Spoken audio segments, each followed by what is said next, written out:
Perkenalkan, nama saya Jafar Sidik dengan NIM 2023-815. Saya Teguh Rizky Ramadan, NIM 2023-844. Nama saya Rehan Basarudin dengan NIM 2023-811. Perkenalkan, nama saya Anastasia Elsi dengan NIM 2023-846. Perkenalkan, saya Chandra Besari Jaya dengan NIM 2023-820. Perkenalkan, nama saya Adelia Dwi Putri Widiawati dengan NIM 2023-8006.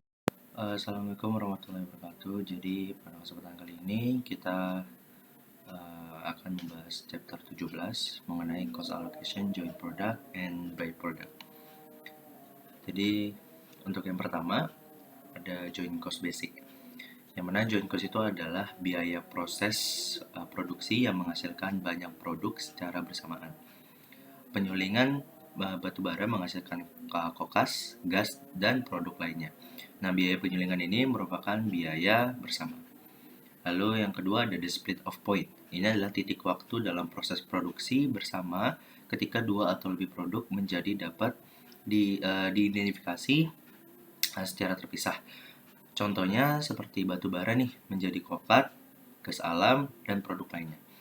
Nah, lalu selanjutnya ada separable cost, yang dimana ini tuh semua biaya produksi, pemasaran, distribusi, dan sebagainya yang timbul di luar titik pemisahan yang diidentifikasi pada titik pemisahan. Lalu selanjutnya ada main product. Ya, ini adalah ketika suatu proses produksi bersama yang menghasilkan suatu produk dengan total nilai jual yang tinggi dibandingkan dengan total nilai jual produk lain dalam proses tersebut. Selanjutnya ada joint product. Ini adalah ketika suatu proses produksi gabungan yang menghasilkan dua atau lebih produk dengan total nilai penjualan yang tinggi dibandingkan dengan total nilai penjualan produk lainnya. Lalu berikutnya ada by product, yaitu adalah produk sampingan yang dihasilkan dari proses produk gabungan, yang dimana produk tersebut ini memiliki nilai jual yang rendah apabila dibandingkan dengan nilai jual produk lainnya dalam proses produksi yang sama. Berikutnya ada allocating joint cost. Ini adalah biaya gabungan yang dialokasikan ke masing-masing produk atau jasa yang dengan beberapa tujuan. Yang pertama untuk menghitung biaya persediaan dan harga pokok penjualan untuk tujuan pelaporan eksternal dan internal. Dan bahwa ini menetapkan biaya penyerapan diperlukan untuk akuntansi keuangan dan pelaporan pajak. Nah, hal ini itu memerlukan alokasi biaya produksi atau pemrosesan bersama ke produk untuk menghitung nilai persediaan akhir. Lalu yang kedua itu untuk menganalisis probabilitas divisi dan mengevaluasi kinerja manajer di sini. Lalu yang ketiga itu memberikan penggantian kepada perusahaan yang sebagian, namun tidak seluruh produk atau layanan itu mendapat penggantian berdasarkan kontrak biaya plus dengan misalnya sebagai lembaga pemerintah, sebagai biaya gabungan yang untuk mengembalikan banyak organ dari satu donor perlu dialokasikan ke berbagai pusat organ karena transparansi kepastian Medicare diganti berdasarkan biaya plus. Lalu yang keempat untuk mengatur tarif atau harga satu atau lebih produk atau jasa yang diproduksi bersama. Yang kelima itu untuk segala situasi litigasi komersial atau penyelesaian asuransi di mana biaya produk atau layanan bersama merupakan masukan utama.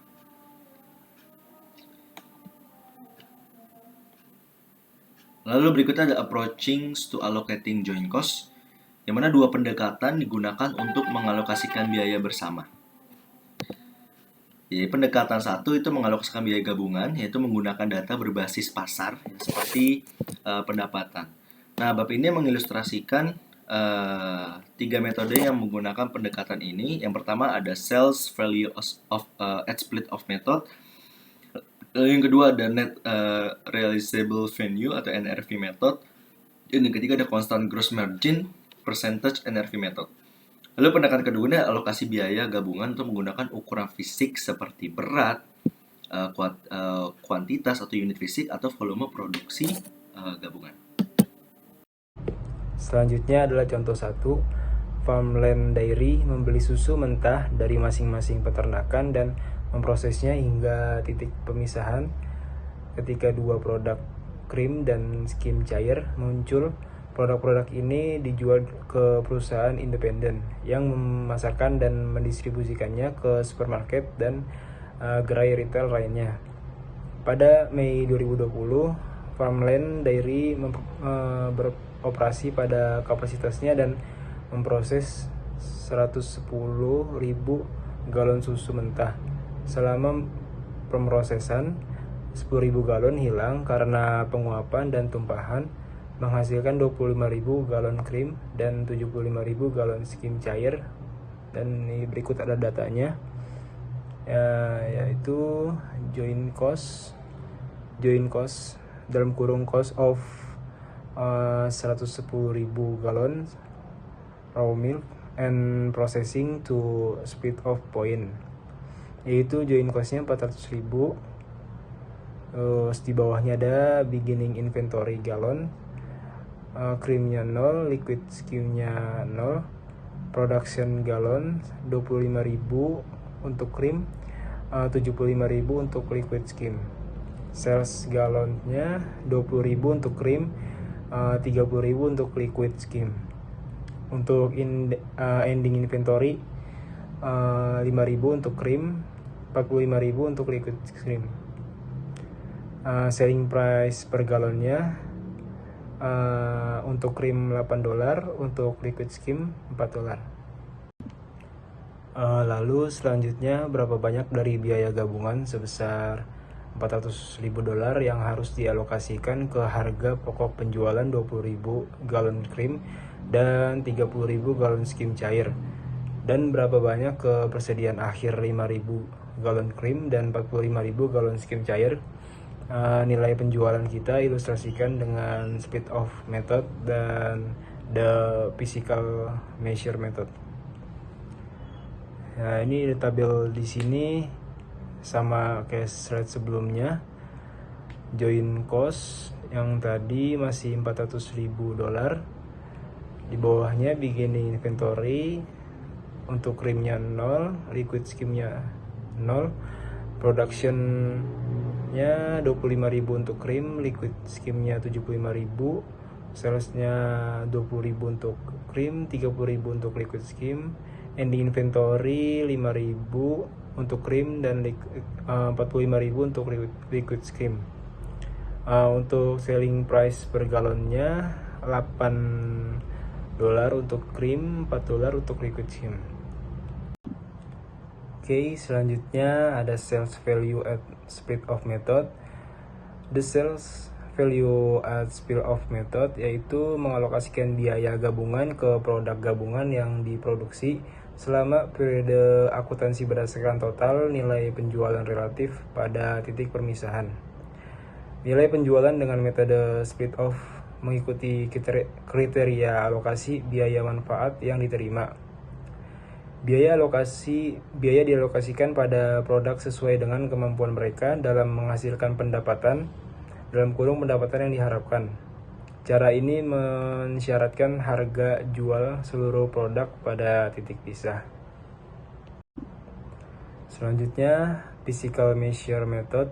The physical measure method yaitu mengalokasikan biaya gabungan ke produk gabungan yang diproduksi selama periode akuntansi berdasarkan ukuran fisik yang sebanding seperti berat relatif, kuantitas, atau volume pada titik pemisahan.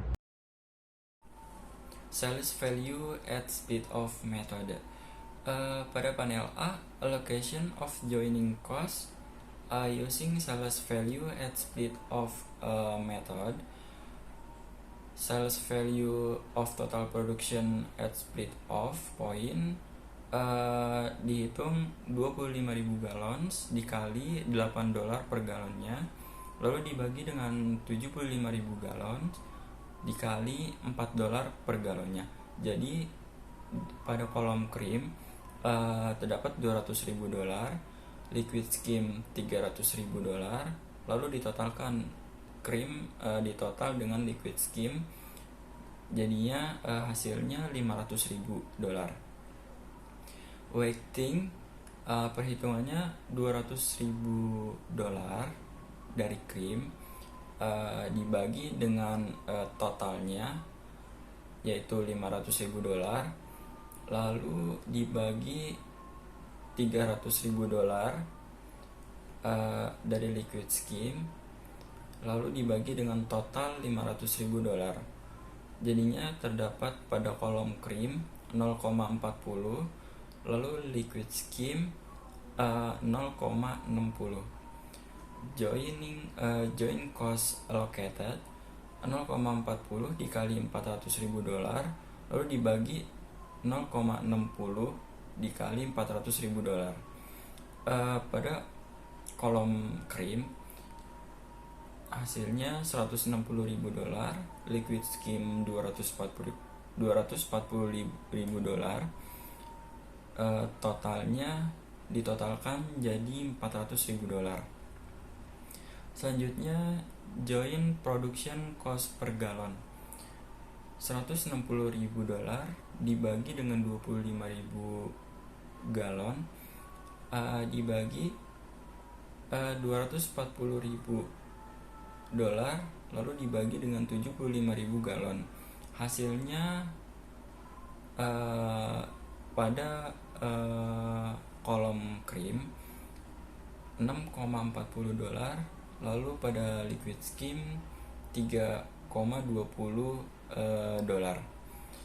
Selanjutnya pada panel B, produk line income statement using sales value at split off method. Untuk Mei, revenue-nya itu dihitung 20.000 galon dikali dengan $8 per galonnya, lalu dibagi 30.000 galon dikali dengan $4 per galonnya.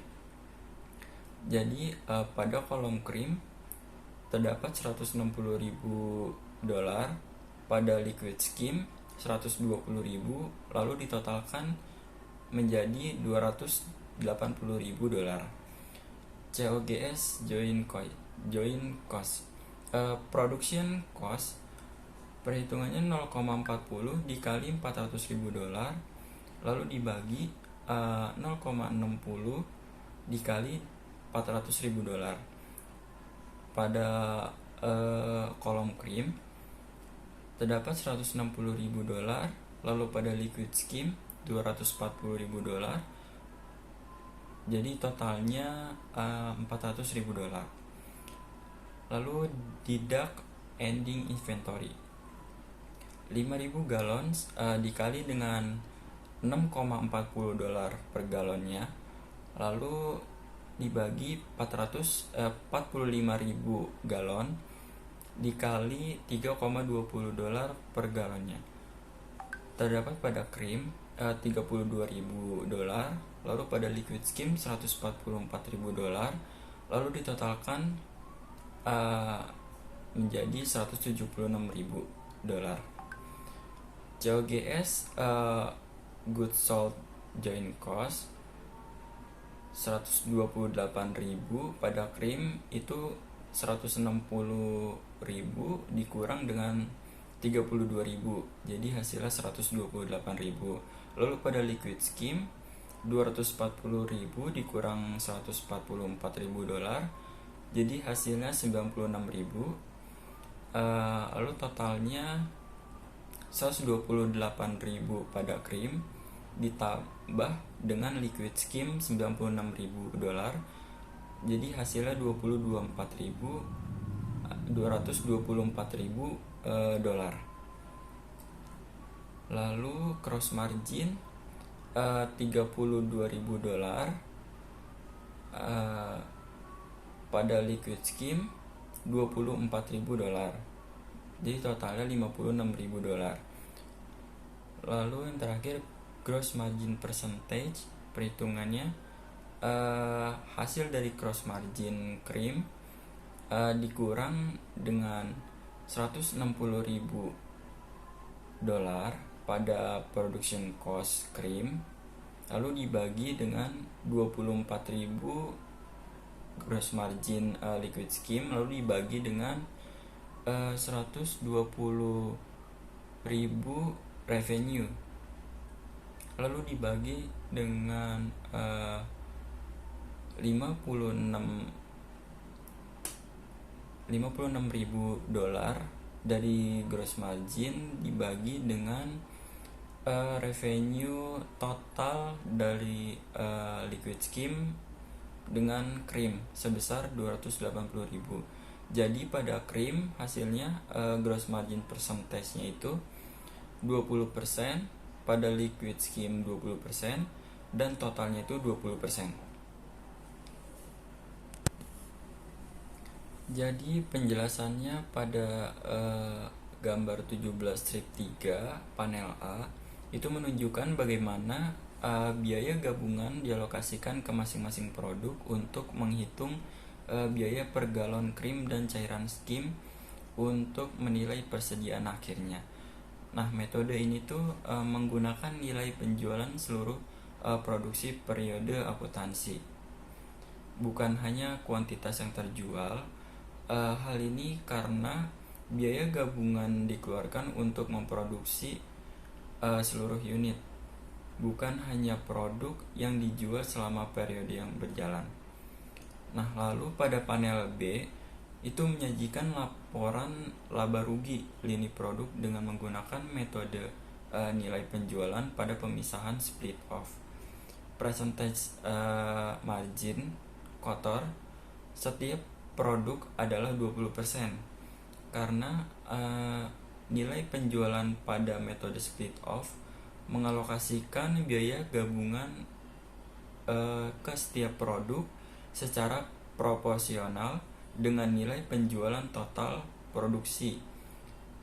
Krim $160, 200.000 sama dengan 80%.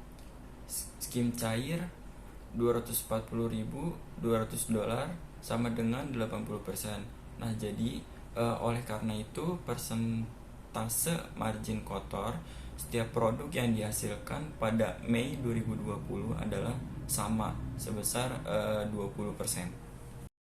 Constant gross margin percentage NRV method. Metode NRV dengan persentase margin kotor konstan mengalokasikan biaya gabungan ke produk gabungan yang diproduksi selama periode akuntansi sedemikian rupa sehingga masing-masing produk mencapai persentase margin kotor yang sama. Nah, metode ini bekerja mundur dengan terlebih dahulu menghitung margin kotor keseluruhan, kemudian untuk setiap produknya persentase margin kotor dan biaya-biaya yang dapat dipisahkan dikurangkan dari nilai penjualan akhir produk untuk dimasukkan kembali ke dalam alokasi biaya gabungan untuk produk tersebut. Ada 3 langkah untuk mengalokasikan biaya gabungan sebesar $400.000 antara krim mentega dan susu kental dalam contoh Farmland Dairy dengan menggunakan metode ini. Langkah yang pertama, hitunglah persentase margin kotor keseluruhannya.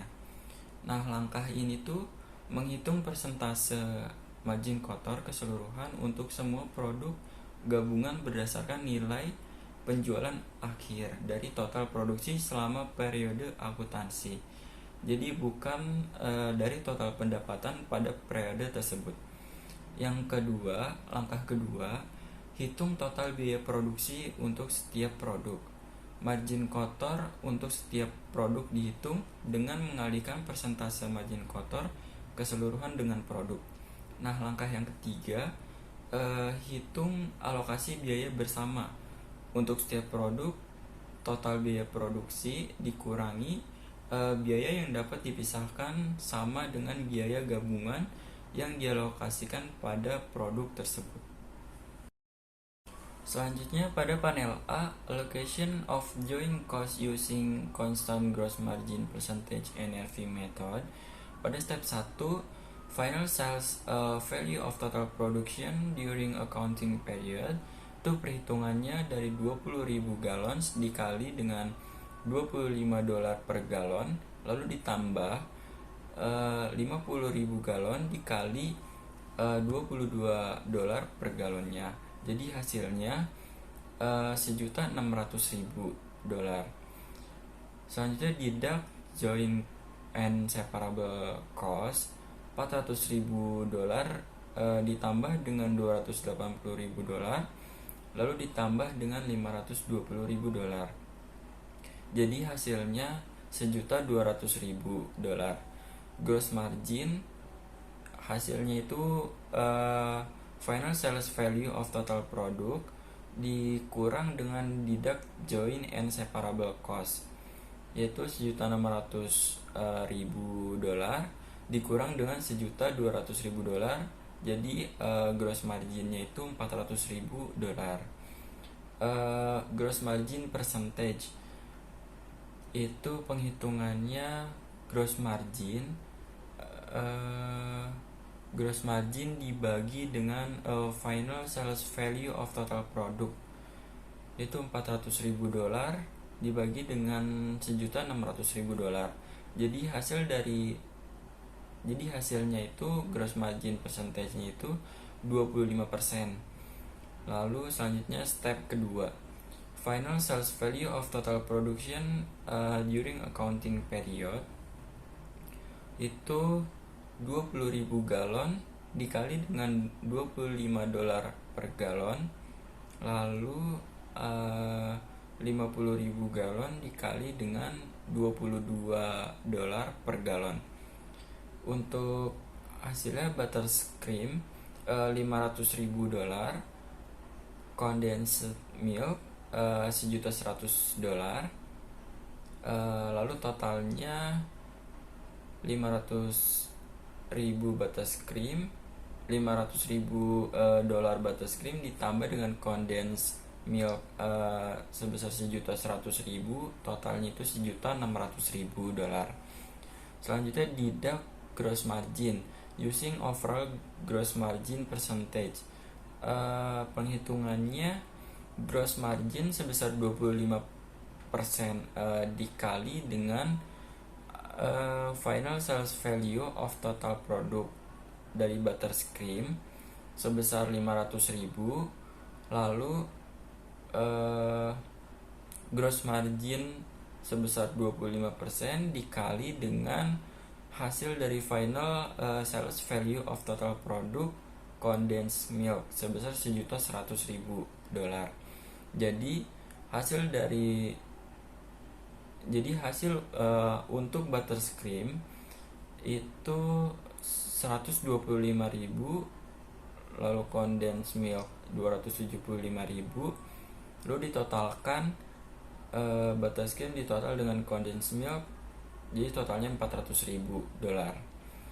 Selanjutnya total product cost, hasilnya itu dari pengurangan dari 500.000 dikurang dengan 125.000, hasilnya itu $375.000.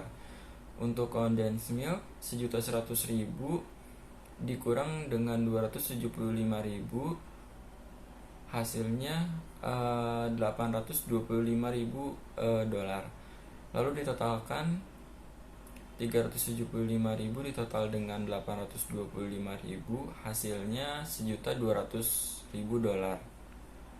Lalu lanjut ke step 3, deduct separable cost 280.000,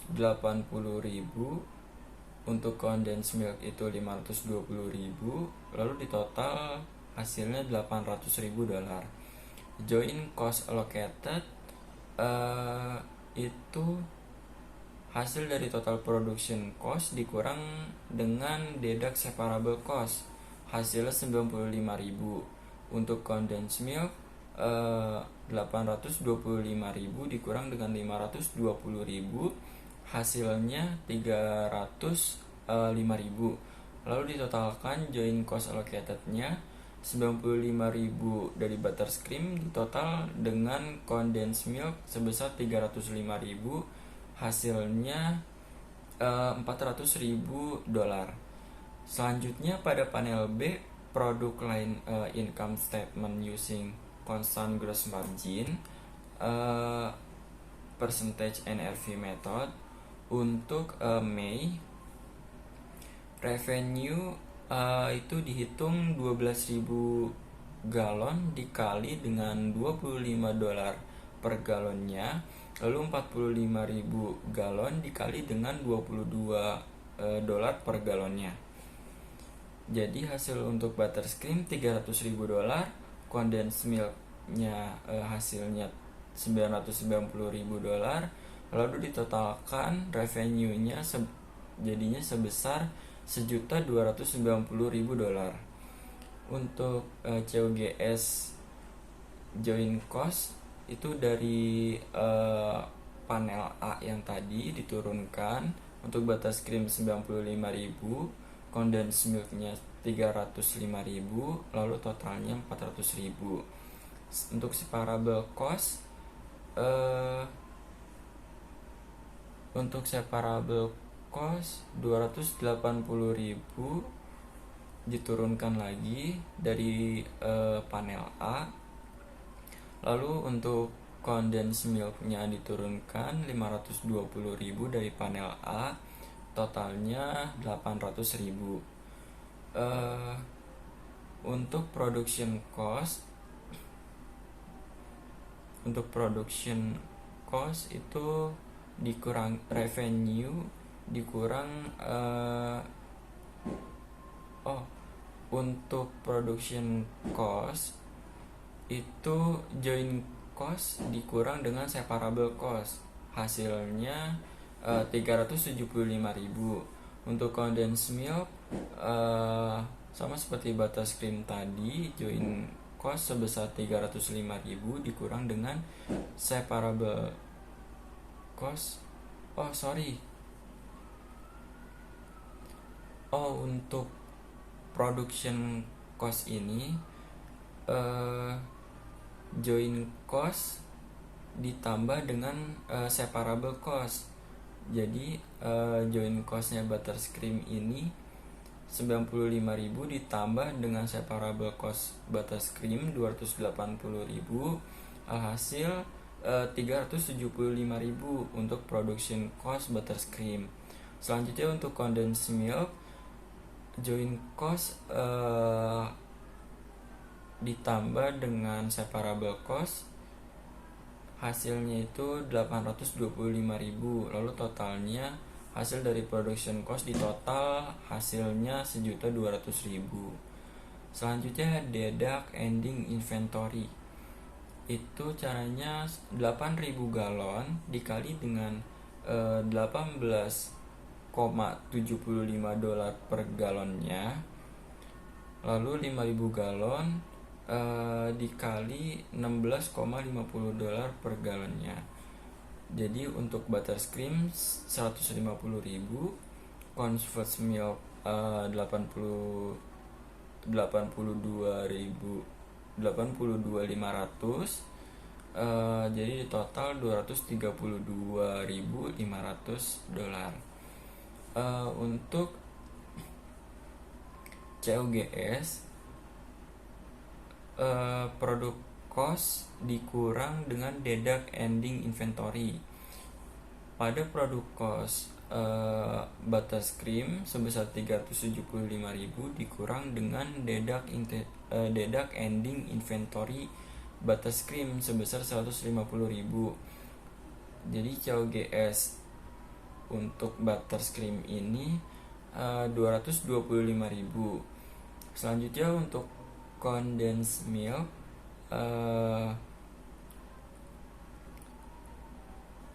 production cost dikurang dengan deduct ending inventory consumed milk, COGS-nya hasilnya $742.500. Lalu di total COGS dari butterscream ditambah dengan condensed milk. Jadi totalnya sebesar 967.500. Selanjutnya gross margin. Gross marginnya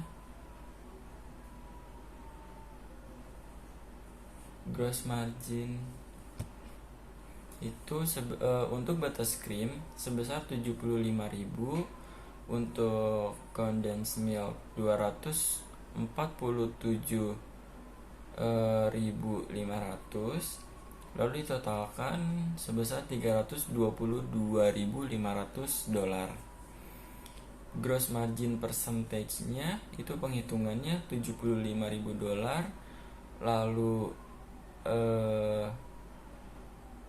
dibagi 300.000 dolar, selanjutnya 247.500 dolar, terus dibagi 990.000 dolar, untuk selanjutnya 322.500 dibagi dengan 1.290.000 dolar.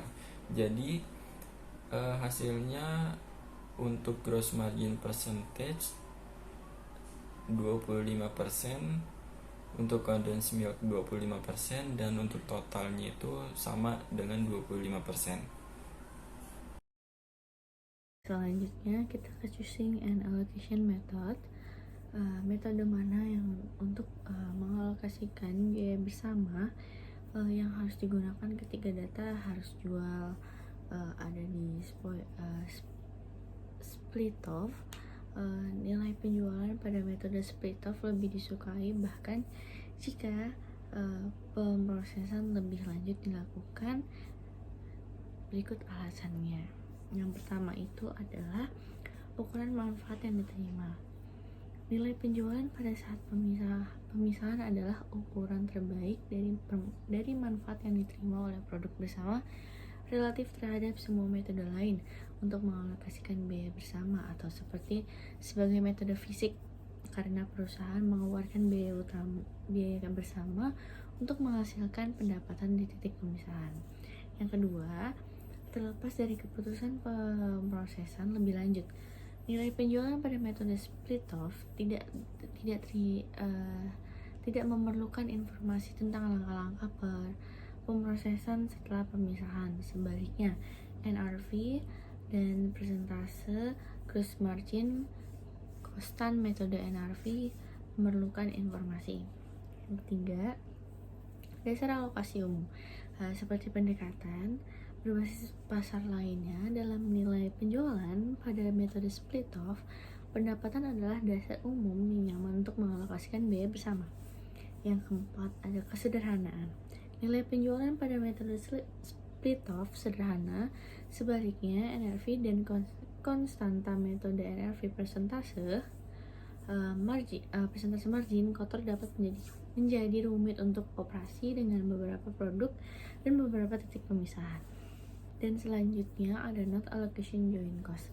Beberapa perusahaan memilih untuk tidak mengalokasikan biaya bersama untuk produk karena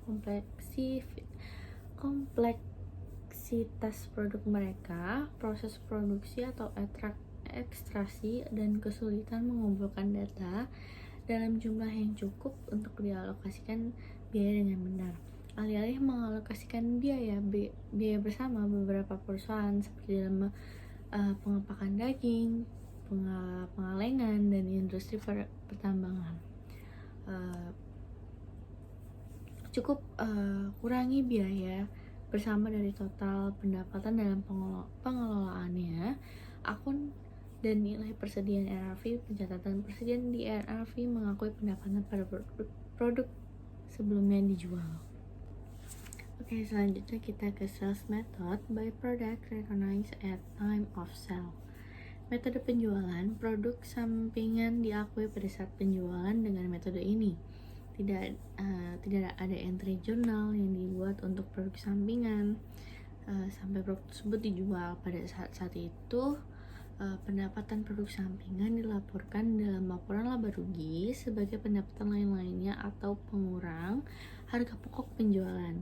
Dalam contoh Westlake Corporation, pendapatan produk sampingan pada bulan Juli 2020 adalah $1.200.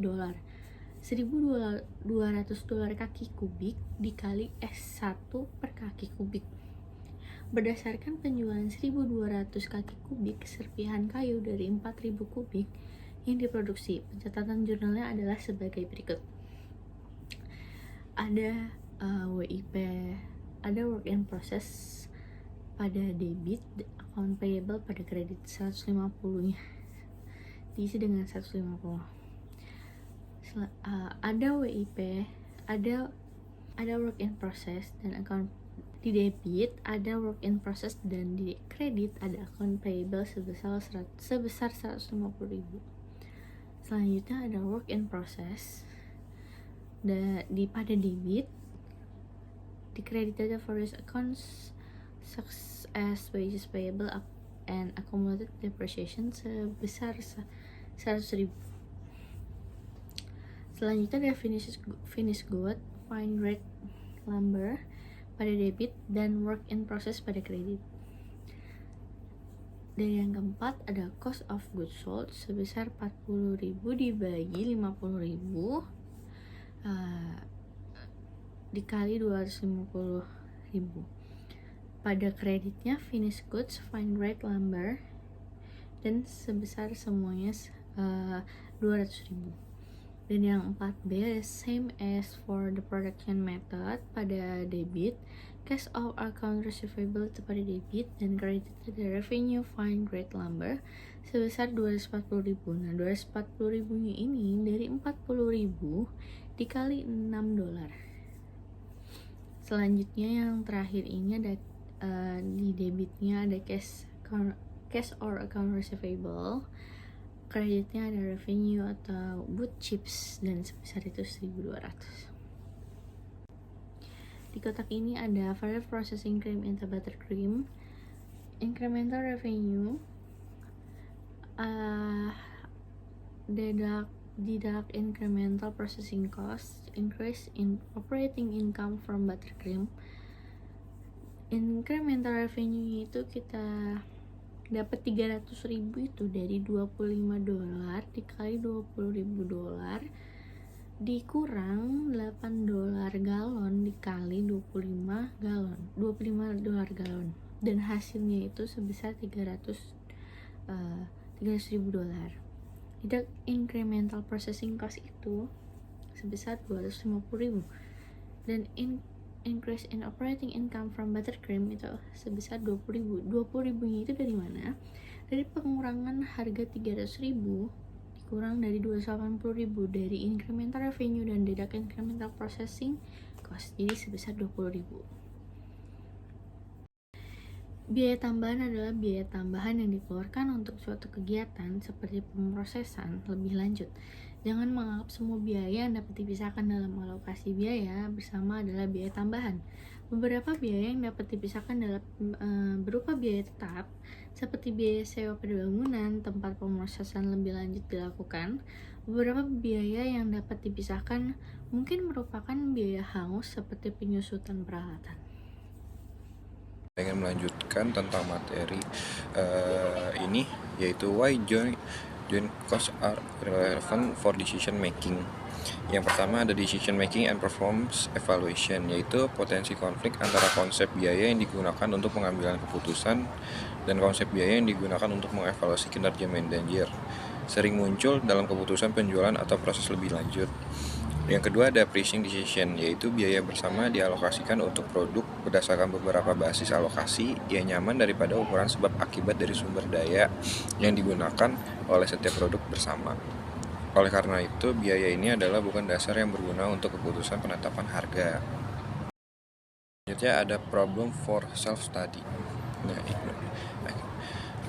Sebuah perusahaan ini, IC, mengolah garam menjadi berbagai produk industri. Pada bulan Juli 2020, IC ini mengeluarkan biaya gabungan sebesar $100.000 untuk membeli garam dan mengubahnya menjadi dua produk, yaitu ada soda api dan kalorin.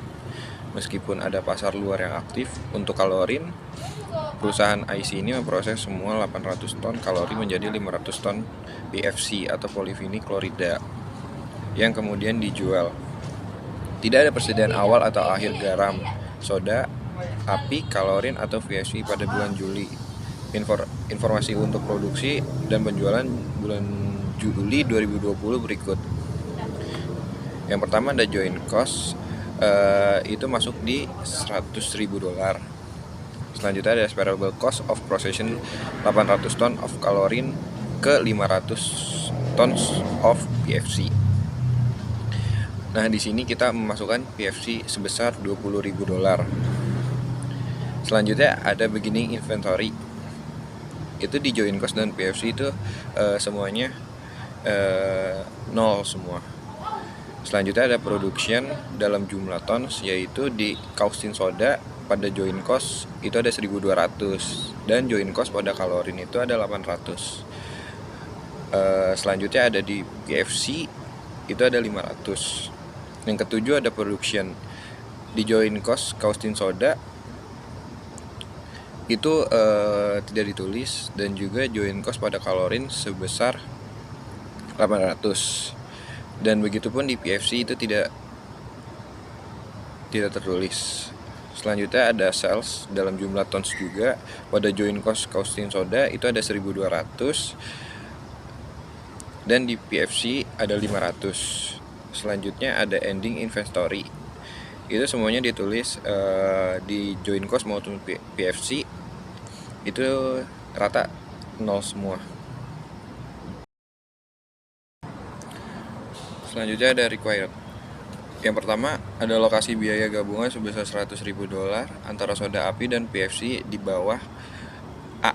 Metode penjualan nilai penjualan pada metode pemisahan. Yang B. Metode pengukuran fisik. Yang kedua ada alokasi biaya gabungan sebesar $100.000 antara soda api dan PFC berdasarkan metode NRFV. Yang ketiga ada berdasarkan 3 metode alokasi dalam persyaratan yang pertama dan kedua. Berapa presentasi margin kotor dari A. soda api dan B. PFC. Yang keempat ada produk kolam renang sumber hidup menawarkan untuk membeli 800 ton kalori pada bulan Agustus 2020 dengan harga 75 per ton. Yang diasumsikan semua data produksi dan penjualan lainnya sama untuk bulan Agustus seperti pada bulan Juli. Sama untuk bulan Juli penjualan kalori ke lifetime ini berarti tidak ada PFC yang digunakan produksi oleh IC pada bulan Agustus. Bagaimana dampak penerimaan tawaran ini terhadap pendapatan operasional IC di bulan Agustus 2020? Nanti ini selanjutnya akan dijelaskan di slide 22 sampai 25. Selanjutnya yang kita bahas tadi di soal yang di slide sebelumnya, di sini ada salah satu solusi. Yang pertama kita perjelas dulu, yaitu joint cost itu mengacu pada biaya yang dikeluarkan oleh produsen dari produksi atau manufaktur untuk produksi banyak produk secara bersamaan. Dan juga ada separable. Nah, separable ini merupakan biaya yang muncul setelah titik split off dalam proses produksi penggabungan. Nah, di sini ada salt atau garam itu di awal itu merupakan joint cost. Setelah dipisahkan ke dalam beberapa produk, kita nyatain bahwa caustic soda dan klorin itu kita nyatakan menjadi variable cost. Nah, di pemecahan antara kedua bahan ini disebut juga sebagai split off point. Selanjutnya setelah masuk di variable cost itu diolah lagi, itu menjadi PFC dengan jumlah 500 tons per $200 per ton. Saya akan menjawab pertanyaan yang telah dibacakan soalnya oleh teman saya. Yang pertama, nomor 1A, nilai penjualan pada metode pemisahan. Kita akan menggunakan allocation of joint cost using sales value at split off method. Yang pertama, kita harus perhatikan bahwa soda api dijual apa adanya, sementara klorin meskipun memiliki nilai pasar pada saat pemisahan adalah dijual dalam bentuk olahan sebagai PVC. Tujuannya adalah untuk mengalokasikan biaya gabungan sebesar $100.000 ke produk akhir produk soda api dan PVC. Namun, karena PVC hanya ada dalam bentuk klorin di titik pemisahan, kami menggunakan nilai penjualan klorin dan ukuran fisik untuk mengalokasikan biaya gabungan ke PVC. Berdasarkan nilai penjualan pada saat pemisahan dan ukuran fisik pada metode pemisahan. Yang pertama, nama akunnya ini adalah sales value of total production at split off point. Di sini kita mendapatkan $60.000 untuk caustic sodanya, dan untuk PVC-nya juga PVC atau klorinnya $60.000 juga. Untuk caustic sodanya kita mendapatkan $60.000 dari 1.200 tons dikali $50 per ton. Dan untuk PVC atau klorinnya kita mendapatkan $60.000-nya dari 800 dikali $75 per ton. Terus kita jumlah totalnya adalah $120.000 per ton. $120.000. Dan juga kita mencari weightingnya itu kita bagi $60.000 dibagi $120.000 jadinya 0,50, dan untuk PVC atau klorinnya kita juga bagi $60.000 dibagi $120.000 jadinya 0,50 juga. Lalu kita akan mencari joint cost allocated. Cara mencari joint cost allocatednya itu 0,50 dikali $100.000. Jadinya caustic sodanya itu $50.000, dan untuk PVC atau klorinnya juga sama, 0,50 dikali $100.000 jadinya $50.000. Terus kita jumlahin $50.000 ditambah $50.000 jadinya totalnya $100.000. Selanjutnya yang nomor 1B, metode pengukuran fisik. Kita menggunakan allocation of joint cost using physical measure method. Jadi, yang pertama, kita akan mencari physical measure of total production tons per tons. Jadi, untuk caustic sodanya itu 1.200 kita dapatkan dari yang tadi yang ada di soalnya. Kan caustic sodanya itu 1.200, dan untuk PVC atau klorinnya itu 800. Lalu kita jumlahkan totalnya jadi 2.000. Lalu untuk weightingnya 0,60 untuk caustic sodanya kita dapatkan dari 1.200 tons dibagi 2.000 tons jadinya 0,60. Dan untuk PVC atau klorinnya kita dapatkan 0,40 didapatkan dari 800 tons dibagi 2.000 tons jadinya 0,40. Lalu kita akan mencari joint cost allocated.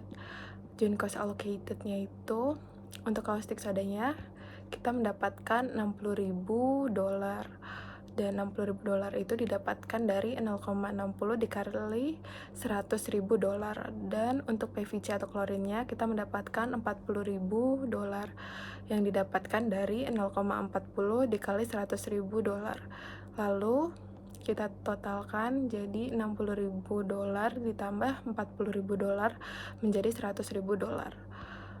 Dan untuk nomor kedua, kita akan mencari metode nilai realisasi bersih atau NRV menggunakan allocation of joint cost using net realizable value method.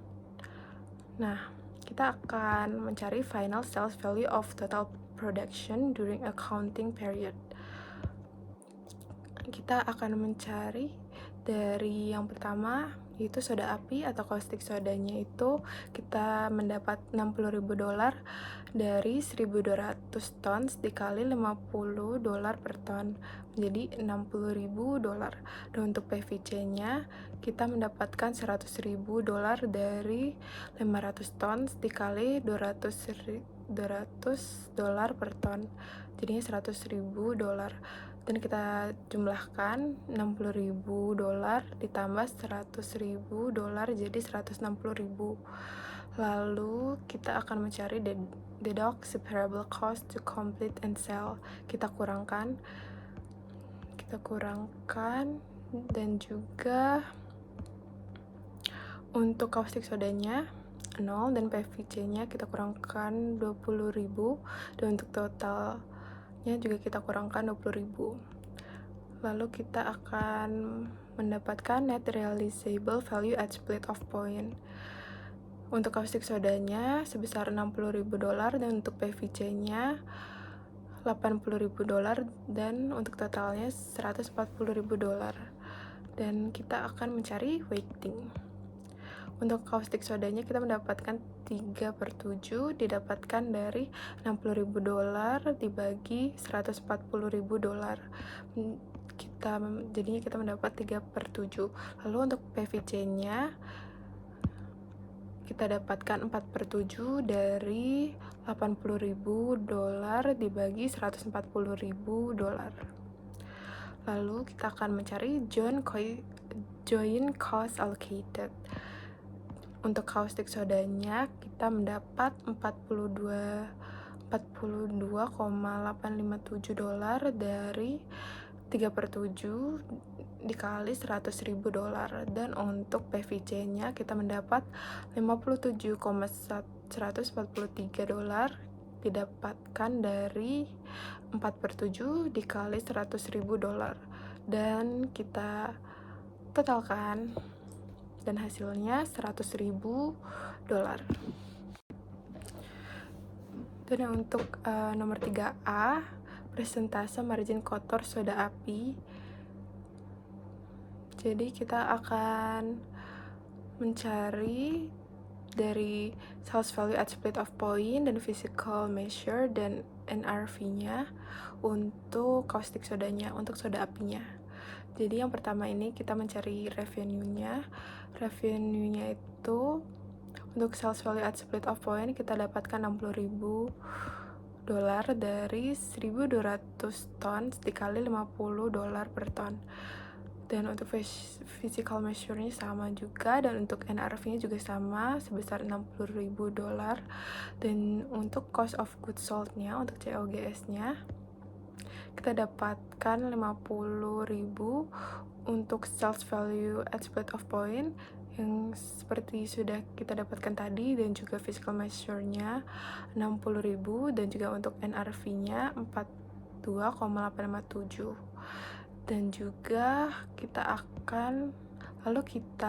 kurangkan untuk sales value at split off point-nya $60.000 dikurang $50.000, jadi kita mendapatkan gross margin-nya sebesar $10.000. Dan untuk physical measure-nya 60.000 dikurang 60.000 jadinya 0, dan juga NRV-nya 60.000 dikurang 42,857 jadinya 17.143.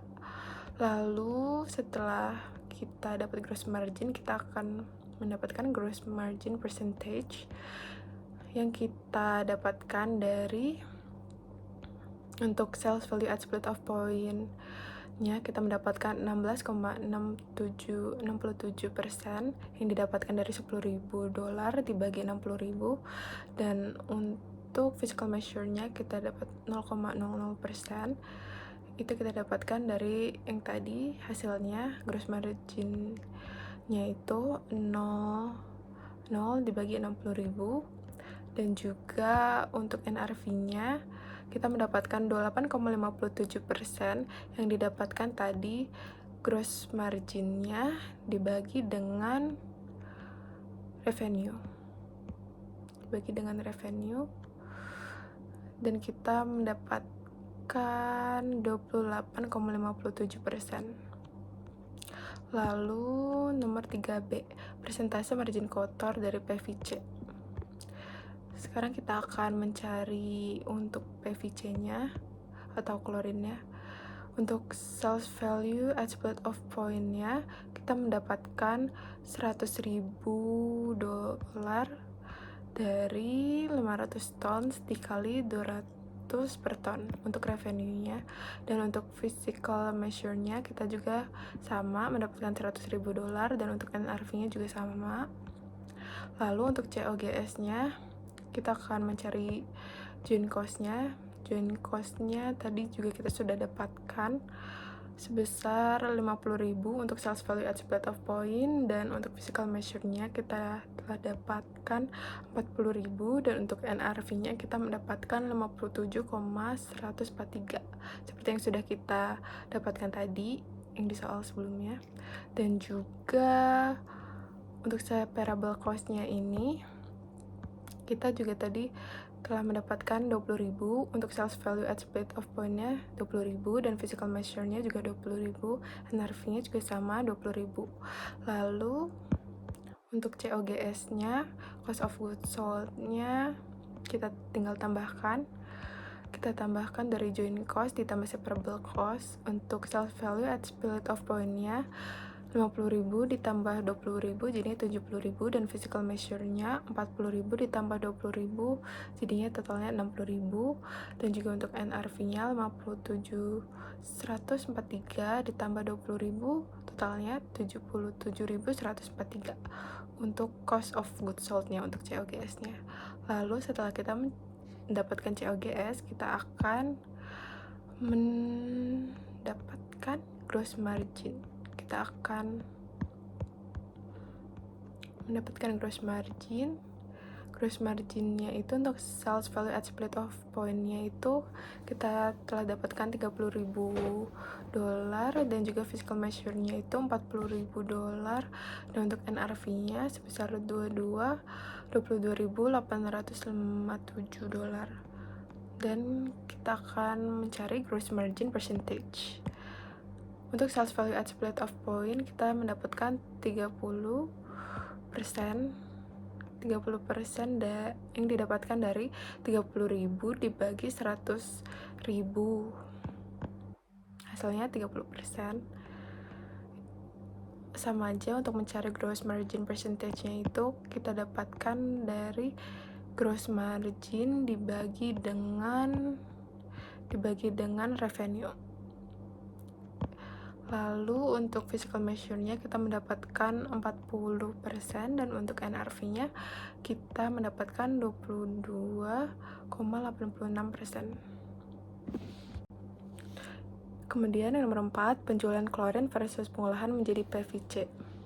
Jika IC menjual 800 ton klorin ke Lifetime Swimming Pool produk alih-alih memprosesnya lebih lanjut menjadi PVC, pendapatan operasional bulan Agustus 2020 akan berkurang sebesar $20.000. Nah, kita mendapatkan $20.000-nya itu dari mana? Jadi, incremental revenue from processing 800 tons of chlorine into 500 ton of PVC. Yang kita mendapatkannya itu $40.000 yang kita dapatkan dari 500 tons dikali $200 per ton. Lalu kita kurangkan dengan 800 ton dikali $75 per ton. Lalu kita akan mencari incremental cost of processing 800 tons of chlorine into 500 tons of PVC. Kita dapatkan 20.000, dan lalu kita akan mencari incremental operating income from further processing yang telah kita dapatkan itu 20.000, yang kita kurangkan incremental revenue from processing-nya kita kurangkan dengan incremental cost of processing 800 ton of chlorine into 500 ton of PVC, $40.000 dikurang 20.000. Jadi hasilnya itu $20.000 untuk incremental operating income from further processing.